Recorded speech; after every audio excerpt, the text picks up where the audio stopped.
we're tackling autonomous vehicles. Computer vision for autonomous navigation. That's the tech side. Right, how they see. And the other is ethical issues regarding autonomous vehicles. So the human side, the impact. Precisely. How do they actually see? Yeah, let's do that. A core idea they discuss is the Bayesian approach. Okay, Bayesian sounds mathematical. What's the gist of it? Well, think of it like this. The car has an existing belief about the world, maybe where another car is. That's the prior. Right, it's starting guess. Then its sensors, cameras, LiDAR, whatever, get new information, an observation. Okay. The Bayesian method is basically a mathematical way to combine that prior guess with the new observation to get a better, updated belief. The posterior. So it's constantly refining its understanding, not just taking a single snapshot. Exactly. It's a continuous loop. Update belief, get new data, update belief again. It's all about probabilities. It's a bit more subtle, actually. Often, the best estimate, statistically speaking, is like an average of all the likely possibilities, weighted by how probable each one is. It aims to minimize the expected error, you know? Ah, okay. So it's trying to be as close to the actual reality as possible, considering all the uncertainty. Precisely. And to handle this continuous stream of data efficiently, they use something called recursive filtering. Recursive filtering. Right. That sounds important. Does that mean it doesn't have to reprocess everything from scratch every single time? You got it. That's the key. It takes the current estimate, incorporates the new measurement, and produces an updated estimate. Much more efficient. Like if it's tracking a pedestrian, it uses where it thought they were a split second ago, plus the new sensor reading, to figure out where they are now. Exactly that. It smooths the process, makes it computationally feasible in real time. Okay, that makes sense. The paper goes into some fairly dense formulas after that, involving matrices and covariances. Yeah, things like the Kalman filter come up, especially the extended Kalman filter for nonlinear situations. But the core principle is what we discussed, updating state estimates and their uncertainty using new measurements. It talks about a gain matrix, K. What role does that play? The Kalman gain. Think of it as deciding how much weight to give the new measurement versus the previous estimate. If the measurement is very certain, low noise, the gain is high, and you trust the measurement more. If it's noisy, the gain is low, and you stick closer to your prediction. Got it. So it's balancing confidence in what it already thinks versus the new information coming in. Precisely. And it also updates its own uncertainty. If a measurement confirms its prediction, its confidence goes up, the uncertainty, represented by the covariance matrix P, goes down. Okay, let's make this practical. The paper uses an example, right? Matching 3D line segments. Yes, exactly. Imagine a car with stereo cameras, two cameras seeing the world from slightly different angles. It sees, say, the edge of a desk in one camera's view. Okay. And it sees a similar edge in the other camera's view. The question is, are those the same edge? Right. How does it know? Well, based on how it thinks the cameras are positioned relative to each other, which also has some uncertainty, it predicts where the line segment from the first camera should appear in the second camera's view. It makes a prediction with some wiggle room because of the uncertainty. Exactly. That wiggle room is the predicted uncertainty, or covariance.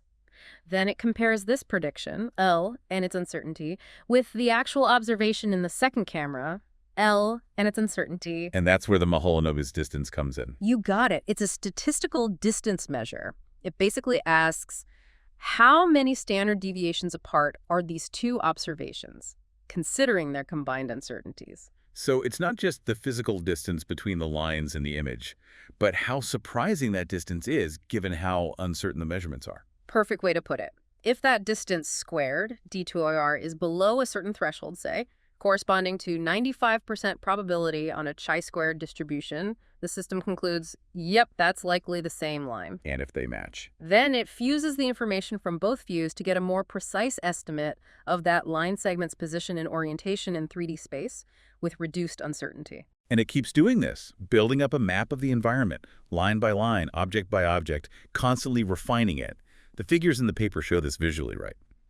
With uncertainty ellipsis shrinking. Yeah, they show reconstructions of an office scene, and you can see the uncertainty associated with the line segments reducing as more views are processed and matched. It's a powerful demonstration of the process. Wow. Okay, so that gives us a glimpse into the sheer complexity of just enabling the car to see and understand its surroundings. It really does, but like we said, that's only half the story, focusing on the implications of deploying this tech. Right, they start with the definition. emphasizing that these vehicles replace the driver in, everyday tasks, perception, decision-making, control, and they note it's still mostly experimental. Which is an important reality check. Then they dive into the ethical issues, starting with, unsurprisingly, road safety and system dependability. The big promise is fewer accidents, right? Eliminating human error. That's the hope, yes. But the committee cautions that we lack large-scale, real-world proof across all conditions yet. And dependability isn't just about avoiding crashes in normal driving. You mean like cyber attacks? Exactly. They highlight Recommendation R5, the need for robust design and protection against hacking.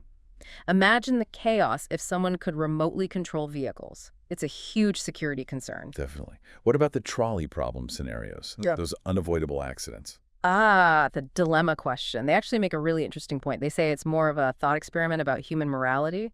The vehicle itself isn't making a moral choice, it's executing an algorithm. So the ethical question shifts to, how should we program that algorithm? Precisely. And there's no easy answer.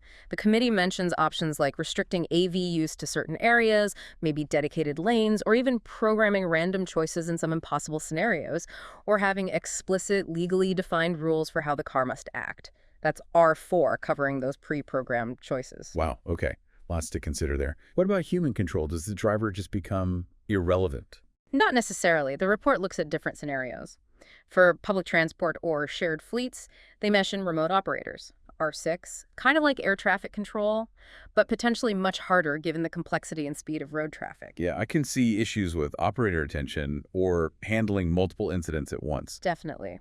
And for personal cars, even if they're fully automated sometimes, what about when the human needs to take over? They stress the need for proper training, R8, and really good human-machine interfaces. So you can smoothly transition back to manual control if needed. Makes sense. And fundamentally, they argue for the user's freedom to choose manual or automated, R9, and that the automated modes themselves should be certified and predictable, R10. No surprises. Okay, safety control. What's next?